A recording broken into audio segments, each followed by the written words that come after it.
Andito kami sa Hypermart. Si sister Sige, ito. hulaan mo to. Magpapahulad kami kung sinong pinakamalapit aabutin. Yun, may 500.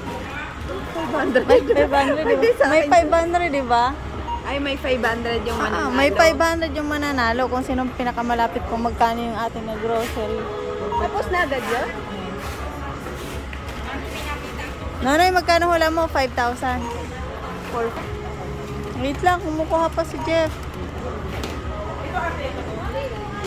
Kung magkano yung mag-grocery, kung sinong mananalo yan, may 500. Dito kami sa... Magkano ang hula mo? Hula ka? Bibigyan mo ba akong Oo, pera? may 500 ka. Kung sino manalo, bilis. Ari pag baka tingnan mo yung bills doon ha. Oh, wag kang madaya. Anong 5 plus? 5 plus. 5K. Ay, 6 sige, 5. 5. I have a winner. I'm the winner. May 500 ako. Manalo ako. May 500 ako.